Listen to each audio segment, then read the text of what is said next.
Hello, everyone, and welcome to this live streamed Guardian event. Sorry, it's a little bit late.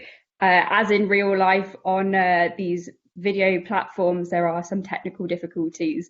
My name's Simran Hans. I'm a film critic for The Observer, and it's a real pleasure to be hosting this evening. Thank you for carving out the time to join us. I hope you enjoy the next hour of conversation. I'm going to go through some housekeeping rules first, and then we'll bring on our guests. So a few words about how the platform works and how the discussions format will run. We'll be live for an hour. For the first half an hour or so, I'll be talking with our guests. And then after that, we'll take some questions from you. Some of you have sent in your questions already, so thank you for those. And during the event, there'll be an opportunity to submit questions using the Q&A button on your screen, which you'll see on the right-hand side. Do post your questions there, but bear in mind that they'll be visible to the audience. You've got the option to like other people's questions, and although we might not get through all of them this evening, we'll try and put as many of the favourites to our guests as possible. For the Q&A, do try and keep to questions rather than comments. For any other issues, use the moderator chat option to speak to our team. Joining us today, please give a big hello and welcome to Viggo Mortensen and Lance Henriksen. Lance, unfortunately, will only be joining as a disembodied voice. Hello, Lance. Hi. Oh. We've been having some technical difficulties, so unfortunately you won't be able to see his wonderful face, but you will be able to hear his wonderful voice. We're here talking today about Falling, which is written and directed by Viggo.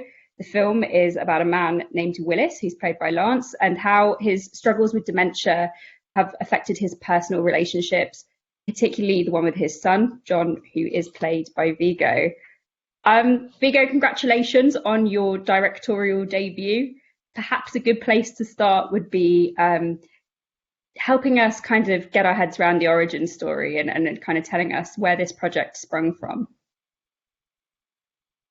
Thank you, and thanks for inviting both of us to take part and to share this conversation with your audience.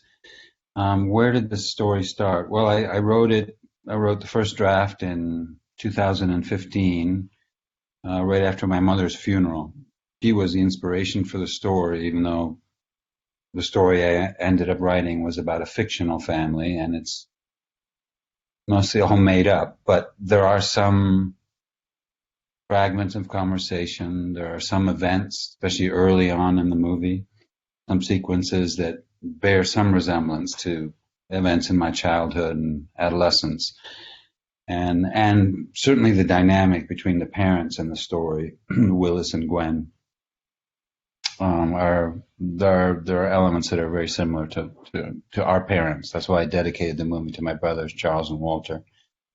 And yeah, I mean, it wasn't the first movie I tried to get made as a director. I've been trying to do that for about 25 years, actually, and always failed to get enough money to shoot. Not uncommon in independent filmmaking, and certainly not uncommon if you've never directed a movie before. It doesn't really matter if you might be relatively familiar, a familiar face as an actor to some people, and maybe some investors as an actor. If you haven't ever made a movie as a director, then there's no proof that you know what you're doing. So I understand the reticence. But I was trying to get another movie made at the time. And then when my mother passed away, I wanted to remember things about her, all the stories I heard at the funeral. I wanted to keep alive, I guess, that flame, that how vivid everything was when she passed away. Images of her, memories of her from long ago, recent memories, and also the fact that she had gone through dementia and that my father was beginning to go into that. Been a lot of that in our family. I've witnessed the process, the evolution of dementia and how it affects others up close. So I just wanted to explore those things, I guess. And then I wrote a short story, actually. I was thinking it would be a novella or something. And when I looked at these notes, just these memories, I thought, oh, it's an interesting structure. So I started writing it. And afterwards, on rereading it, it seemed, I mean, I could visualize, especially the flashback scenes. I could really picture nature the way it was described in the story. I thought, well, if I can picture it, maybe it is a picture. Maybe it's a movie, not a book. And so that's how that started. And I I first went to Lance Henriksen because I thought, I mean, I've always admired his work. I had met him and worked with him on Ed Harris's movie Appaloosa years before, and I knew he was a good guy, and he was smart, and he was funny, and a good storyteller, and and I already knew before that he was a great actor. He's always believable. It doesn't matter how out there the story is or how almost unclassifiable some of the genres are of the movies, stories he's been in. He's always riveting. There's something. It's not just that, you have this great voice, Lance, and this presence, but you're fully committed no matter what you're playing. And I thought you'd be great in this role. So I approached Lance and hoped that would work. And that's where we started. It took us 4 years to get it made and several tries, but we finally were able to do it. Lance, I want to bring you in. You and Viggo have known each other for over 10 years. The film that you met on came out in 2008. So it's a long time to kind of be in each other's lives, professionally, perhaps personally. Maybe you can tell us all a little bit about what your first impressions of each other were and your relationship over that time period. Well, I thank you for that. Thank you for setting the timeline. I remember Viggo came to my house with a box full of books. And that was when I realized Percival was a publishing company that he had created. So I was impressed by that. And it was a big box on a lot of books. And that was my first impression when he came to my house. And because when you're working on a set like we did at Appaloosa, you don't have momentary times to hang out and get to know each other. But it's kind of you have to be sparing because everybody's got the same issue, and that is to get ready to go to work and do this movie. Well, from that point on, we talked very candidly about our lives and about the construction of this story. And, the script was very powerful. I had it already, and I read it. And it was right from the get-go, I realized it was going to be a very creative process. And I could tell this was not just a movie. This was, like Viggo has said at some of these interviews, that it was music, it was light, it was color, it was everything. I mean, it was what season, and all the details of preparation to do the movie was very exciting. And every time he left, I would be stuck, still vibrating from the meeting, and getting ready to face all of this. And it was very precise attention he gave to all of the elements that we were going to face. And so that was the beginning. And finally we got going, and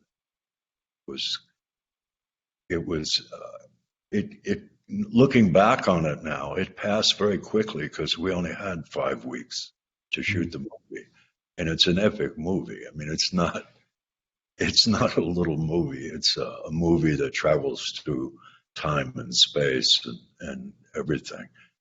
So it's very detailed and very exciting for me.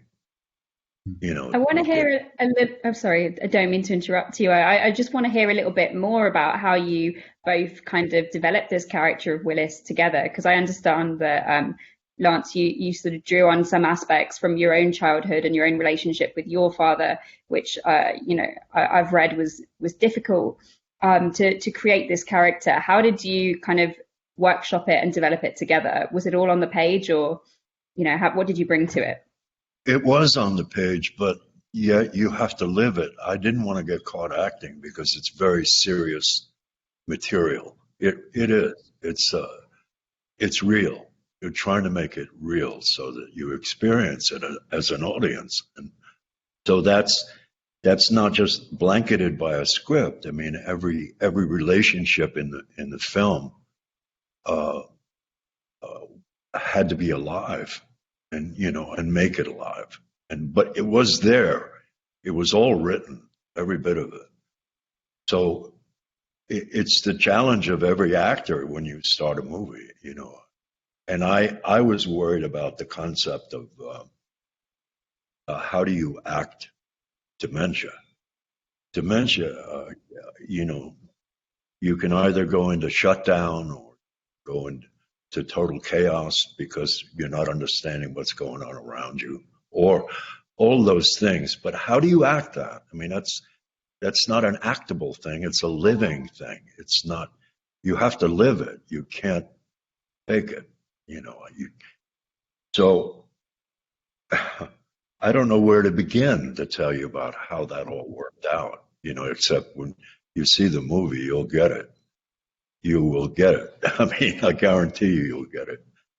I would say, Lance, that, you know, it was frustrating in a way, right? That when we thought we were going to get the movie and we had raised the financing and then lost it, and this happened, you know, 2-3 times before we really got to make it. While it was frustrating,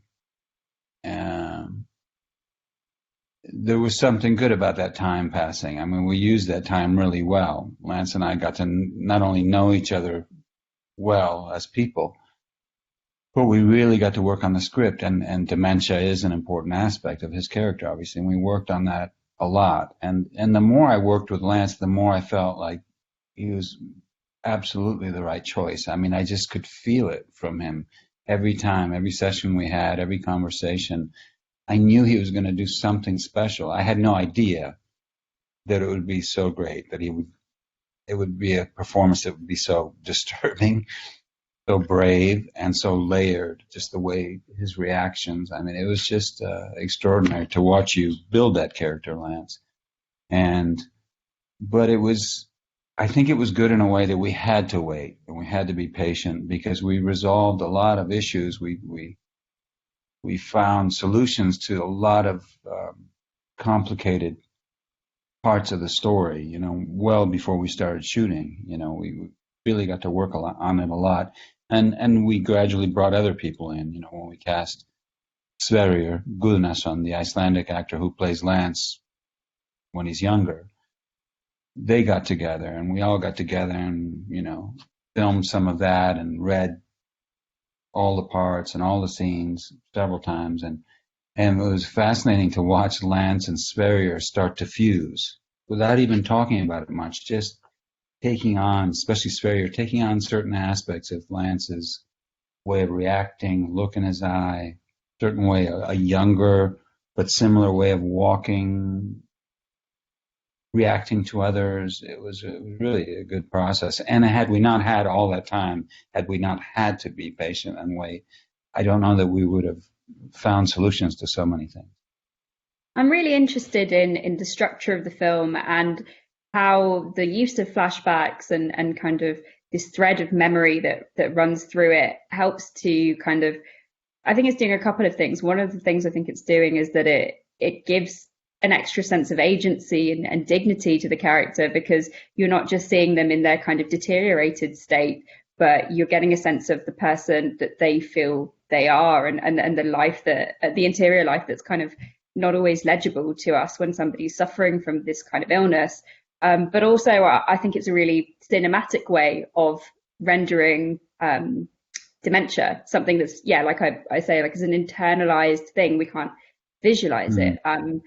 Can you talk a little bit about the choice to kind of structure the movie in that way and to use these flashbacks to do that? Sure.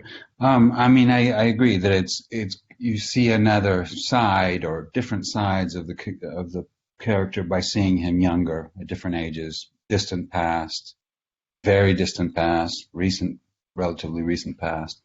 And you get to see an evolution of a man, not just a man who's older and for some reason bitter. Like something has happened, but you get to see some of those things. You also get to see that he wasn't, you know, an angel ever completely. You know, there are certain things, you know, it's an evolution, and certain things happen in his life, crucial things that he never fully recovers from, and that he becomes more isolated psychologically and physically. Physically, he's fine with being isolated, and I think that's his preference. He's that kind of person. But yeah, film is wonderful. There's unlimited ways that you can use the tools of film. The use of images, the type of images, the tone, duration of an image, placement of the image in a story, the use of sound, the placement of sound, the quality of the sound. All those things helped with capturing not just memory or the present, which of someone with dementia, which often is, their present is in my experience, which I've had a lot of experience with that. Both my parents, suffered from dementia, my stepfather, my grandparents, aunts, uncles. I've had a lot of experience with it.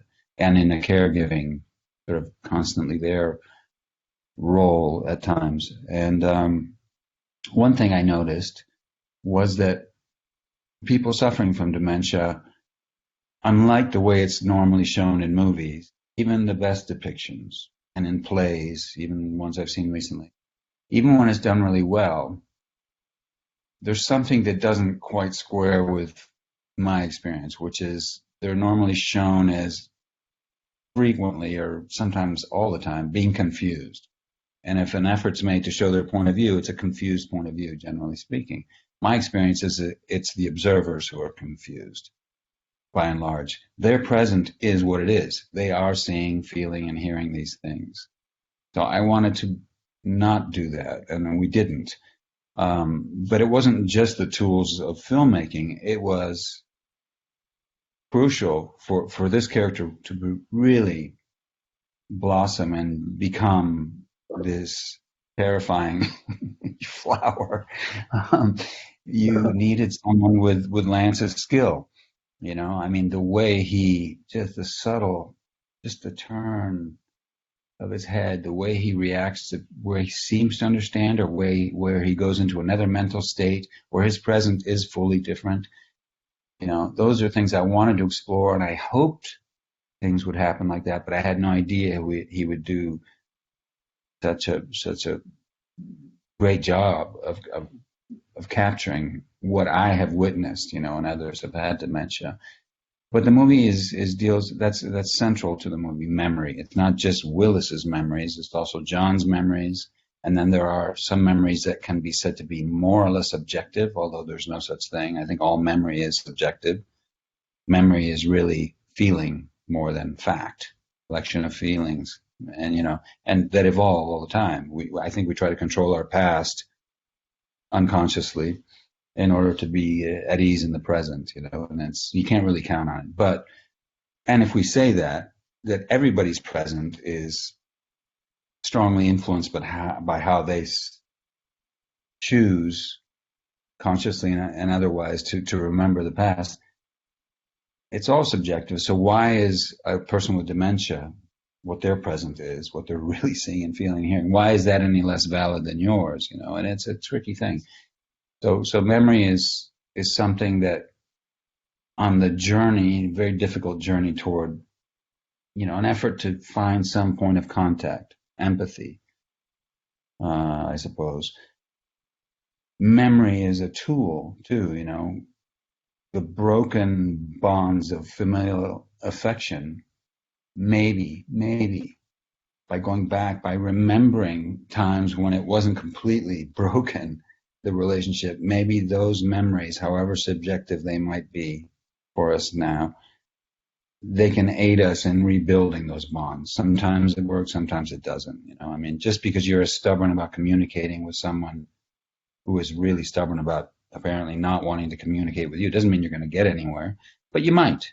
If you say, no, I forget it. You're too much of a pain in the ass. I don't want to do it anymore. I don't want to know you even. Then you're not going to get anywhere, obviously. It's a personal choice. I'm not saying it's good. I'm putting any values on it. I'm not trying to give answers. I'm just posing questions. Are there people that you can't communicate with? Are there people that don't deserve to be communicated with, that you shouldn't communicate with? I don't think so, but I can understand why some people do feel that way in society, in their families, on the job. It happens. Sometimes you just go, I'll never talk to that person again. And that's just the way it is, you know. But I think that communication, the closer this movie has come out to being released everywhere, bad communication is like another pandemic, really. It's as bad as COVID, I think. And it's not a thing that you can cure with a vaccine. You can only cure it by listening to people, by listening, not listening in order to prepare a response or an attack, you know thine enemy sort of thing. No, listening to genuinely try to understand, even especially people that you don't like, that you disagree with, that offend you.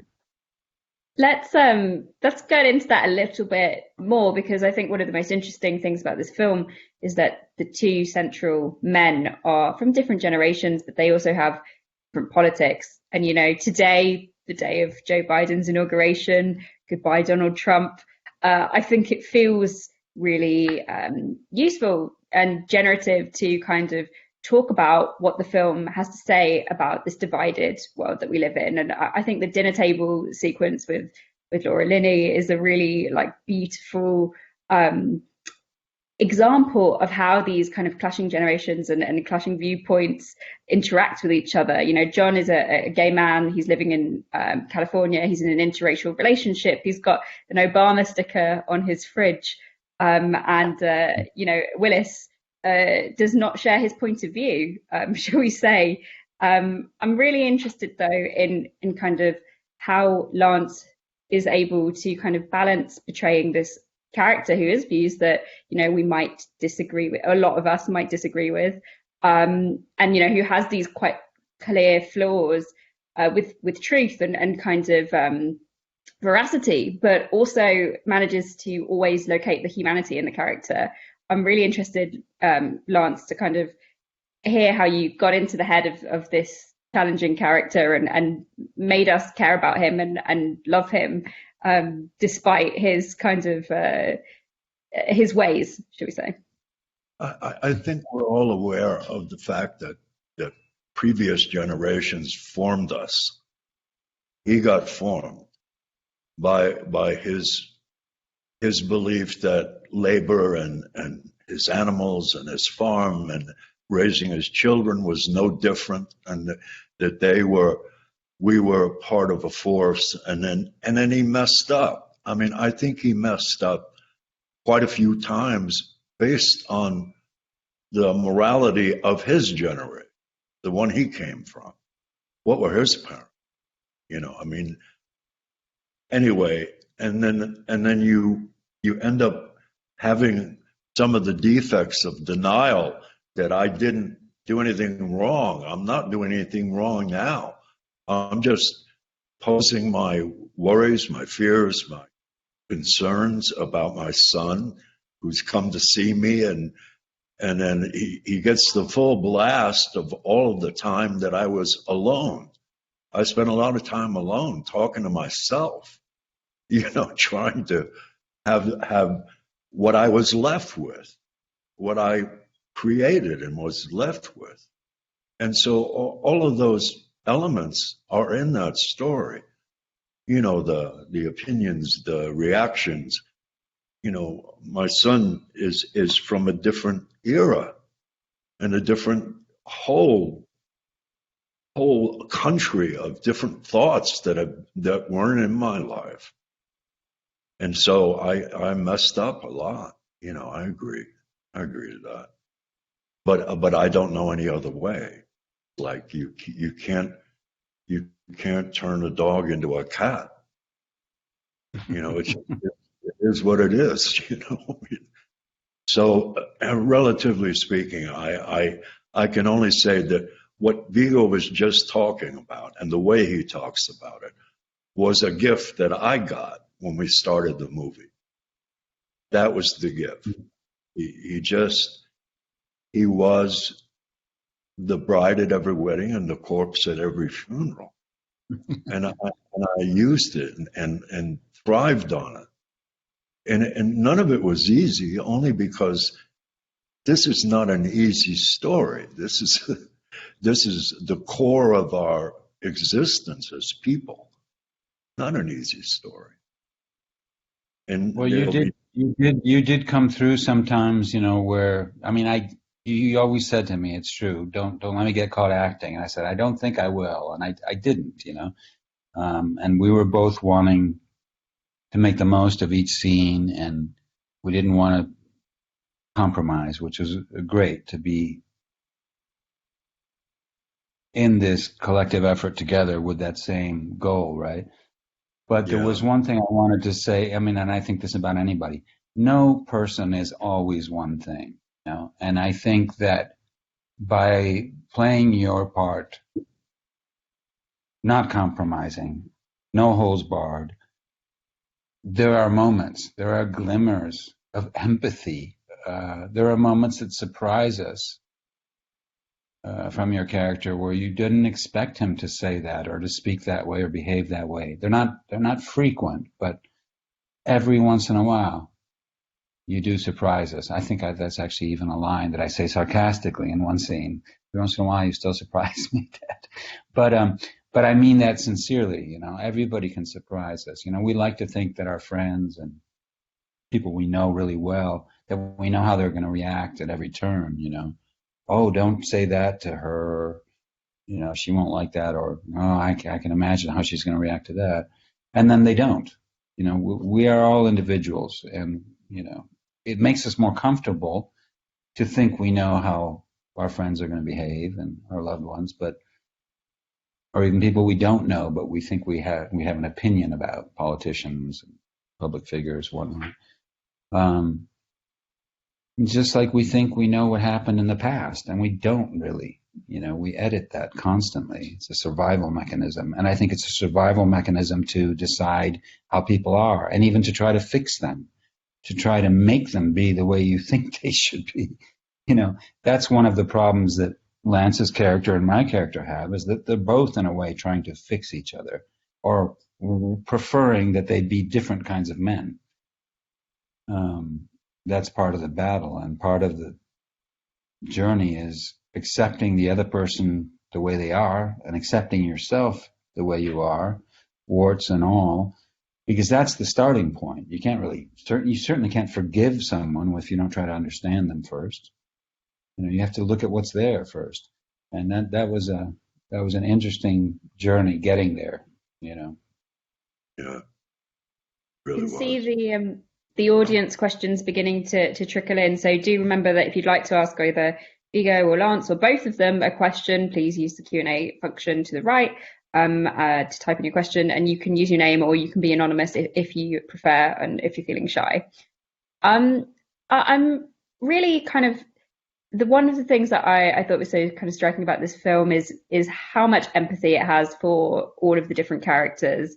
We talked a little bit about how they've got contrasting politics, but also I'm really interested in the grace and dignity with which all the characters are treated. And there's a scene that really sort of sticks out in my mind where the two men are just sitting having dinner, and they're talking about what Willis can and can't eat, and he's not allowed to have more salt on his food, but he is allowed to have more oil. And I thought that was such a kind of touching grace note.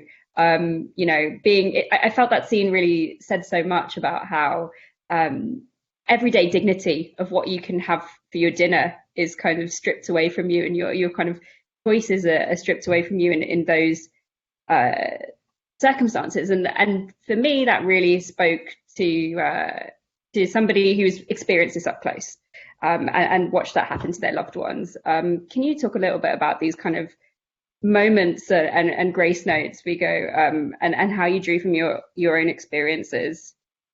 Well, in a way, yes, I can. Thank you. Question. In that scene, I mean, I was so nitpicky from a good place. I just wanted, and I have been through this with my father and even with my mother, but especially my dad. Those is one of the rare sort of moments where, like, my brothers would recognize things about that scene, and hence the dedication. But I was being so nitpicky he just has his second, serious operation. He really needs to change his diet, and I wanted to help him, but I was so nitpicky and going so far with it that I wanted to slap myself, you know. I was like, God. Uh, and and in fact, when we were shooting that scene, I was wound so tight, just trying to be tiptoeing, and then daring more and more to tell him exactly what he should be doing. That it was, Lance was laughing at me between takes sometimes, but um, but there was, but it, wa- yeah, I guess I was in part. The thing is that when you're trying to take care of somebody, trying to help somebody, especially when they need help, and maybe they know they need some help, but they don't want to be reminded of all of it all the time. Hence, speaking to dignity and so forth, and respecting someone's independence. You can go too far, and it's okay. You can step over the line, and then you can step back, and it's much better to go too far trying to help, I think, than not doing anything at all. You know what I mean? But it's a tricky thing. It's a game that keeps moving as you're playing it all the time. And every day is different with every person, whether they have dementia or not.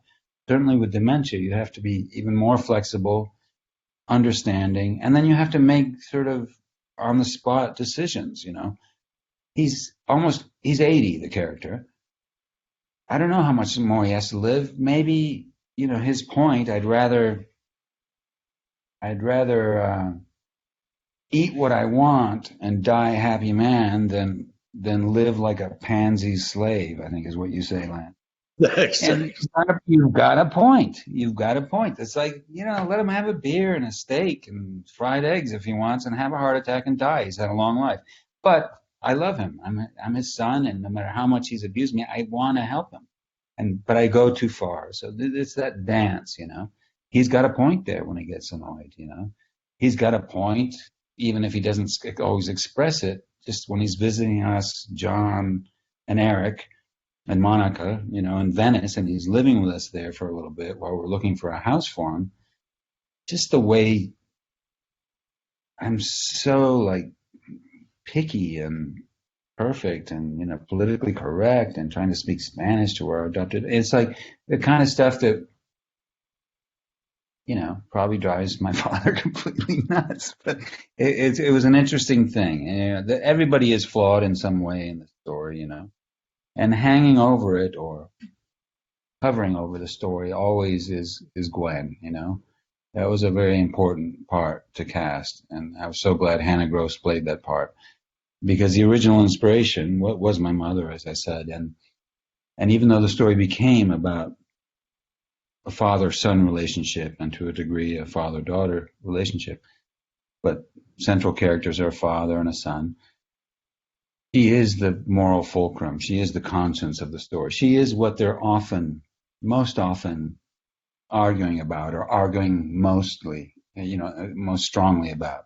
Also, my sister Sarah, played by Laura Linney, she's always there, present. Our differing views of her, feelings about her, as we express them anyway.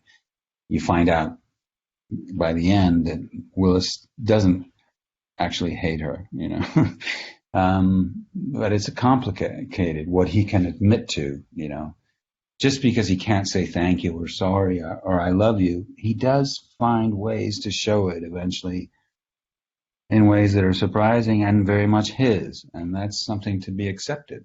Each person has their way, But it's a difficult dance. There's nothing wrong with making mistakes, Things change. I'm sorry I said that, or show by a gesture if you can't say you're sorry. I wish I hadn't done that. It goes both ways. It's a living thing, a relationship. People like to talk about countries and say, "Oh, that's a democracy. That's one of the world's democracies," or they have a good marriage. Like, what the hell is that? There's no such thing as a democracy or a fascist state. It's a process. It's more or less a fascist state today than tomorrow, than an hour from now. It all depends on a whole millions of relationships between people. each day. That's what a marriage is. You know, it's a thing. It's a living thing that either lives or dies, lives a long time or lives a short time. Same with democracy. So it's something you work at, any relationship. We've got audience questions flying in, so I'm going to turn over to them and then ask you some of those. We can go as Leo, long as you want, by the way. Just as long as anybody's interested, I'm there anyway. I don't know about you, Lance. Are you okay to go for a while? No, I'm there. Even though you can't see me, I'm here. Don't worry. Right. Are you Thank wearing you any both. clothes? Yes, I'm good. Oh.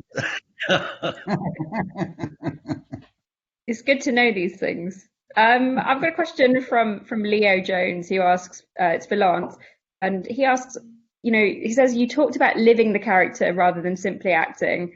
He says, how did you go about that? Did you draw from personal experiences like Viggo, or did you spend time with people who had been living with dementia? And how was it switching out of the character? I think when the stakes are high, you do draw from your own personal experiences. If you're just busy reciting, it's not a good thing. And so, yes, I did.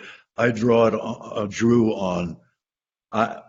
When I was 5, the front page of the New York paper said, we now have entered the atomic age. And that was the bombing of Hiroshima. And I remembered it. I mean, as a kid, I was shocked by it. I couldn't comprehend what we had done, which is blew up 150,000 Japanese in one moment. I didn't know about that then, but a couple of years later I would know. But it was how it slipped into my life. And all the experiences of my childhood, which weren't all that great because of the era, my mother had come out of the Depression era into the Second World War era, and I remember that they used to dress her up as a little girl when she was 16 to sell cigarettes and razor blades, and it scarred her. She bemoaned it 100 times to me about what her childhood was like. But my childhood was taking on its own flames at that moment because my mother kept remarrying and I kept getting dumped. But anyway, all of those elements of our lives as actors, you use them because they're a piece of serious information that you have. It's an experience you had, and then you have all your emotions about it today. And so everything that the dilemmas of Willis and John, they were real. They were real. They were not shadows of something. They were real in the moment. Because I remember him trying to tell me what to eat, said, I'm going to fix you no matter what you like. You're going to eat broccoli or dried up chicken or whatever it was. And I was fighting for my life at that moment. Willis kept fighting for his life, is what he kept doing. And that came directly out of my life, my childhood, and so on, And I was determined to be honest with it, like I said to him, you want some eggs, fried eggs? You want one? And he rejected it. And then so I threw them at him. I mean, it was it was one of those things. And I said, don't worry, Viggo. I'm really a good pitcher. I won't hit you with it. It'll go by you. But there were 1,000 things like that during the shoot where it required reality and not something that's backed by something real. And I'd be happy to revisit it. Not happy, no. But I revisit it. I hope that answers your question. There's another. I could. I mean, There's another question for Vigo, which is a kind of artistic question from Eva, and she says, "To me, it felt like the color palette in the now scenes was colder than the colors used in the bygone scenes. And was this a kind of creative, deliberate choice, or was it a coincidence?" No, you're right. You're observant because we wanted it to be somewhat subtle. We didn't want to show scenes from the past, in a really overt way to make them seem different. It certainly is. We weren't going to use black and white or sepia or different looking film stock or any of that. It was, in part, it was organic in that most of the flashback scenes are either spring, summer, or autumn, sunny days in the autumn. And so the light, because the sun's in a different position, is different anyway. It is a little warmer than in the dead of winter.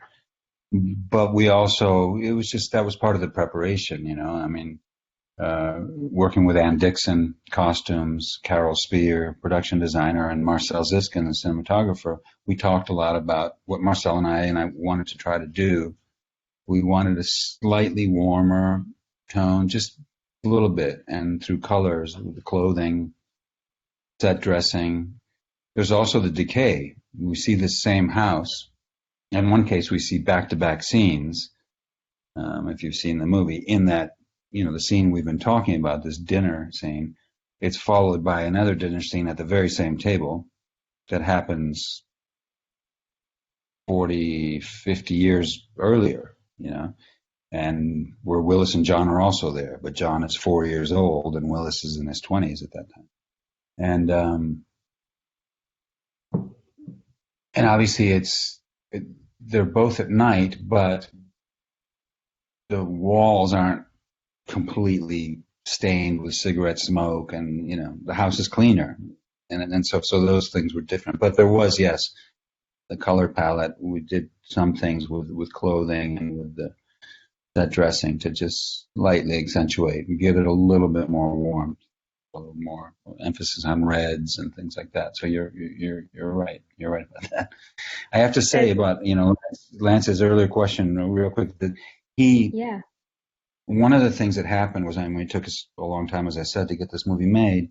The third time I called Lance up, and we hadn't spoken for months. I tried even to get another movie made. That didn't work. I called him one day. I said, "Hey, Lance, we're going to make the movie finally next winter." This was springtime. He said, "Really?" I said, "Yeah, we're going to do it." And I said, "Are you still on board? Are you still available? Do you still want to do it?" And he said, "Yeah." And I went, "Oh God." Well, it's not forced labor. It's not, you're not obliged. You don't have to do it. You're not obligated. And I said, no, I want to do it. And I said, "I know, but it's going to be difficult." And I said, "Yeah, no, it is. It's a very challenging part. There's a lot of layers to it. Emotionally, it's a difficult person to play, and the dementia, that layer as well." And he goes, "No, not that. I know that's going to be hard, but no, the places I'm going to have to go." And after that, we kept talking, and he started to explain to me the places he was going to go. Every actor approaches it differently. That's the way Lance went there, because he did not want to get caught acting, as he said. And he started telling me these stories about his childhood that we won't detail here, but they're just like, they make the worst of the most miserable situations in Dickens look like, Mary Poppins or something. It's just tough, But he was sort of smiling and even laughing sometimes. And, another thing that happened, a horror story. And I said, "It's amazing that you're at peace with that you're so accepting, that you're not bitter, I guess, about that." And he says, "Wow, it took me decades, and I just realized at one point, I went through that crap, but I don't want to keep living in that. I want to move on. And by getting to know artists and the arts, and especially actors and theater and movies, I've realized there's so much more to life to explore, and I don't want to dwell on that and be bitter about it. So I just made a choice." I said, "Well, that's great, but I am going to have to go there. That's where I feel I need to go, to some painful memories." I said, knowing that as I was watching him construct his character, that's one of the reasons I say his performance is incredibly brave, because he went the way he played the part. He went to some very difficult places. So yeah. Yeah. I want. Oh, sorry, Lance. You can go ahead. I'll give you one. I Oh remember. shit! Here. Here it goes. I won't go that far. I'll Go go for it, man. a little bit down the road, not too far. My mother, when I was around 6 or 7, one night she had been drinking a little bit too much and got it in her mind, an image, and she played it out on me. And the image was, she actually did this. She got my birth certificate and put it in my hand and closed my hand around it, and then turned me around, opened the door, and it was nighttime, and shoved me out the door. And as I was stumbling through the yard, she was saying, "You'll always know who you are," and then closed the door. And I was outside in the night. So those kind of images. The what? And then she went on a bender for a few days, and you were on your own on the streets, right? And I was scrambling around trying to figure out, what am I going to do now? I mean, these are images that they're full of content because of both sides of the fence. That's my mom. That's supposed to be protecting me and taking care of me and nurturing. Instead, she's giving me like the Depression era. You're going to make it on your own. Don't worry about it. It was like it was the other era that she came from, and all of the terrible stuff that happened to her.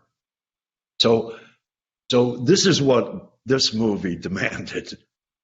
It really demanded all of this. So I was willing to go there. There's a question that's kind of connected to this emotional turmoil that you kind of put yourselves through to make these characters real, from Mariana, who says to both, how was it to film the sequence where John Willis are having a big argument and yelling at each other, and what kind of emotional and physical challenges did you face while filming this scene? She's talking about obviously the climactic scene, where all this kind of simmering tension comes to a head, and you finally see the John character break. Can you both talk a little bit about that scene? Wow. Pick the good ones, don't you? Pick the good ones. Okay. No, that was not an easy scene to do, because first of all, I liked Viggo so much, that you have to leave that at the threshold. You can't bring that into the scene. I might love my son, but have no way of breaking through and letting him know, because at the same moment, I'm being fixed and judged and told all of these things in that one moment that scene starts to go insane. And it was, once we tried to do it during a day, and then it wasn't quite reaching the places that it needed to go. And then Viggo decided, look, we'll shoot some other stuff and then give ourselves a day off of this and then come back to it. And that's what we did. And when we came back to it, it had all gestated from the first day. And by then, I realized personally that it had to go for broke, because I had to just live Willis's condition and how he was fighting for his life is what he was doing. Because there are times in that film where people are fighting for their lives, and that's we didn't have much time to do that either. Remember, I mean, it was a very short shoot. we didn't have time to reshoot things, or wow, we'll do it another day. But we stopped. We had done the initial sparring in that scene where things are starting to build, and we went outside for a moment just to get some air, Lance and I, while I think they were changing a lens or something, and and Lance asked me, "How do you think it's going?" And this was early. I mean, would have liked to have saved that scene for late in the shoot, but because of locations, the snow, circumstances, we had that farmhouse. We had to do that scene the first week, actually, a few days into the shoot, actually. And Lance says to me, we're outside, and he says, "So how do you think it's going?" I said, "The scene is, I think we're hitting the right beats. It's starting the right way, but I just have a feeling that neither you nor I, we have worked on this a lot. We had worked on it for days. We knew it was a crucial scene. It was a scene that all this strange tension that's developed by not the usual conflict with two parties going at each other, but one attacking the other one, make a conscious choice to evade, and because he wants to help them, and that's the only way he can, is by taking a lot of crap, basically. And that creates a strange kind of tension, not the usual dramatic tension, in that it's like a bow that you're pulling back the string so far that either the wood's going to break or the string's going to break, in order to merit, to deserve, for it to make sense that scene happens. And then that scene, I said, well, it can't just be okay, though. This scene has to be uncomfortable, It has to be there has to be something about it at some point where you sort of don't want to hear that or see that. It's too much, from both of us. And I don't know how we're going to get there exactly, but I don't think we're going to get there today. I think we've been working on this and thinking about it too much. We're not going to lose any time, but I'm just going to shoot some flashback scenes where I'm not in, and Hannah and the kids are here, so let's just do that. And Verrier's here. And go home and rest. And that's what we did. It's true. And I said to the first AD, I know this is going to upset the apple cart a little bit, but let's do this. And since the other actors are here, let's just do that. And let's do it tomorrow too. And Friday morning we'll come in, and I know something's going to happen. We're going to be ready for something. And we were. And it was, you remember that day, Lance, when we went someplace that was disturbing, and when we finished it, we were exhausted, but it was a remarkable. The atmosphere changed. The crew, everything was. Remember that? Yeah, I do. One of the things that happened that was amazing to me, and it was at the moment where I was relieved because we had gone to where we never expected even, and I went around the corner. It was a small house, so I went around the corner and there was a wall, and behind the wall there was a video village. And I went around the corner trying to catch my breath and try to just let the vibrations go through my body and let it go. And the crew was in there watching on the monitors. The place was packed. They decided this is what they wanted to see. And some of them were even crying. And it was so moving to me that I'm telling you, it was what we all live for, I think, as actors and directors and writers. The truth happened. Whatever it was, it happened. And then, so it helped us a lot with the crew too.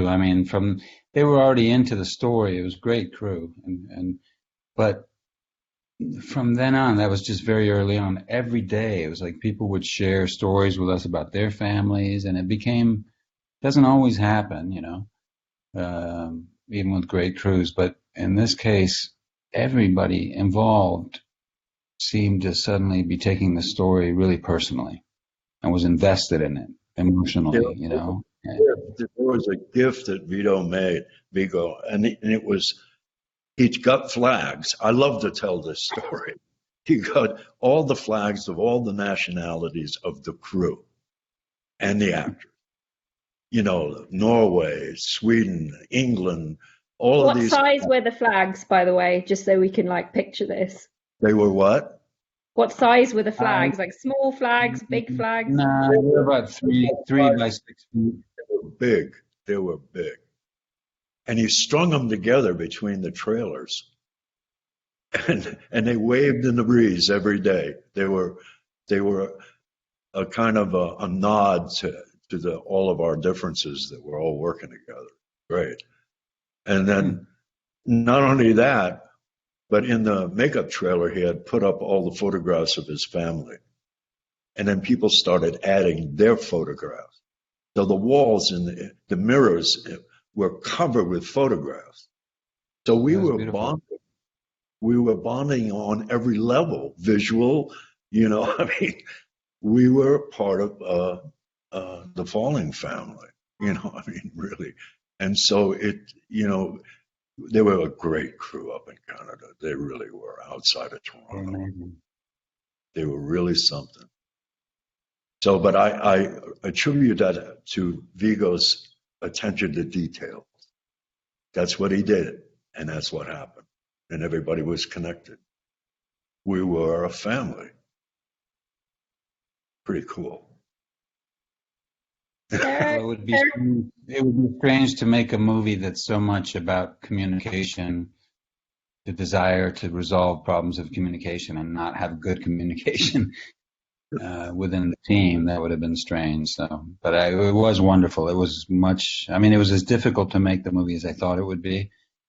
But it was more of a wonderful collective experience, work-wise and life-wise, than I dreamed it could be. It was really something. We're kind of coming to the end of our time together, but there's one more thing I want to ask you both why you're here, and it's a question that's sort of come up in a few different forms from the audience, and I think it would be useful.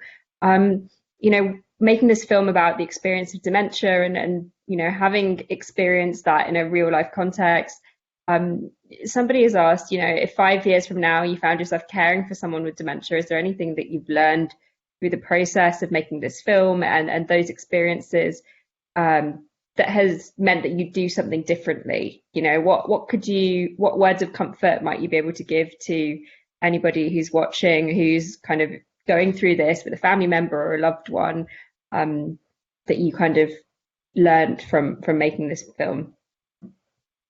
Try in every way you can to, if possible, never correct them. Never. That's something I've learned from experience. What I mean by that is put your ego aside, put your desire to have them be what you want them to be, what they used to be. A very natural thing to do, for example, is when somebody, who has dementia that you care about, they might say to you, you say, "How are you doing today?" And they might say, "Oh, I had breakfast with Tommy today, and it was great to see him." And you might be inclined to say, "No, Dad, Tommy's been gone for 30 years or something." Don't do that. Because all you're doing is upsetting a person. Then they will be confused. If you say that, they'll feel like that person just died again. And so you have to ask yourself, why would you want to correct someone? Or say, no, that wasn't in that time. Any correction, unless obviously they're about to burn the house down or something, yes, step in. But in terms of facts and what they're seeing and what they think is real, correcting, you have to ask yourself, why would I correct them about Tommy and, not possibly being able to have had breakfast with Tommy? Is it for them, really? No, it's for me. It's so that I can have them be the way I think they should be and say something that makes sense or whatever. It's selfish in the end, even if it's not a conscious thing you're doing. It's much better. There's always some way around it. You can say, what did you guys have for breakfast? And so there's a sadness to that because you're giving up on something that they're going to realize, but you're serving them. That's what you should serve any friend, really. Like, what do you, not saying what you want to hear, but in a case of someone that is like this, like they're really seeing it. They really did have breakfast with Tommy as far as they're concerned. So ask them what they had for breakfast. You might have an interesting conversation. I mean, my dad, I have so many stories like that. My dad, I'll tell you one real quick one. You know, he went through a period where he was saying, we can't leave the old people out in the snow. He kept saying this over and over. And he was saying it in Danish, even though we were in the U.S. He usually in the U.S. if we were outside of Denmark, he would only speak Danish to me if he didn't want other people to know what we were talking about. And now he was speaking it all the time in an old dialect from his youth. So he'd gone back fully. And he was acting like he was 10 or 12 that whole week, you know, his voice and his accent and everything. And he thought I was his dad often. But anyway, he was saying, we can't leave the old people in the snow. They're at the station. I go, what station? They go, oh, you stopped this town. And I'm like, no, there hasn't been a station there in like 60 years. And train station. And so I called my aunt, his sister in Denmark. I said, do you know anything about people standing there? Oh, yes, one time they were coming to visit from the island of I don't know what. And yeah, we had to go pick them up. It was during the war. And there's gasoline, you know, petrol rationing. So we had to cart and horse and go pick them up. It took a while, it was snowing and all that. And he kept saying he was really worried about it. I said, Dad, I'll go get him. Don't worry about it. I'll be right back. So I went out to the kitchen and I made myself a cup of tea. Came back a few minutes later, ready for him to either keep going on about it or have forgotten about it. And I walked in and he goes, so what happened? Did you get him? And I go, yeah, I did. And they're really tired. It was a long trip. And so they apologized, but I gave them a sandwich. They went to bed. They need to get some rest and you'll see him for breakfast. And then I'll deal with tomorrow. You know what I mean? You can find ways, but never correct them. That would be my advice if you can avoid it. Play with them. Go with them. Lance, any last words from you before we say goodbye to everybody? Yeah, that was a perfect description. That's why I didn't say a word. I mean, Viggo knows. He knows. I think this movie was the biggest challenge I ever got as an actor. And I have nothing but gratitude for that alone. But also, I learned something physically in my body. I can tell the difference when I'm open and I'm free to do the demands of making a movie and working with people. It just left me stronger than I've ever felt. I mean, as an actor. Everything else that I do from this point forward probably will be the best work I've ever done because I've experienced the best work I've ever done. I'll know the difference. And so this is a year later or more. It's a long time since the movie finished. And I've had a lot of time to think about it all. And it's been a great gift. So I'm very proud to be part of it and proud to have a friend like Viggo. Likewise. What a lovely place to end the evening. Thank you to Lance and to Viggo for your generosity with your answers and your patience. Thank you to the audience for sticking with us, even with the late start and the technical issues that we had. You know, it's an exchange of listening and talking, and I hope that you've enjoyed it and that some of your questions were answered. If you liked today, please do join us again in the future. We've got events coming up with the academic Kehinde Andrews and novelists Margaret Atwood, among others, Kazuo Ishiguro. And you can see all the future events that are listed and that we have up on the Guardian Live website, which is theguardian.com/Guardian Live. After the event ends, a small survey will pop up on your screen. We'd really appreciate it if you could take a minute to fill it in and let us know how we're doing. Thanks, everybody. Viggo, you got one more thing you want to say? Yes. Quick question. This is a live event, but will people that missed it be able to see it? Will it be up on some place? Yes, it should be available to view again. There'll be a video that we can share. So if you liked it, share it and Thank tell your you. friends Thank about you. this film. Thank you for your good questions and the way you handled us. I know we're somewhat unruly and rambly, and I thank you for your patience, and I thank the viewers for your patience. I know we started late, and but it was nice to be with you, even if we can't see you. I know some of you are there, and thank you for staying with us. We all have something in common. Thanks, everyone. Good night. Good night. Good night. Thank you.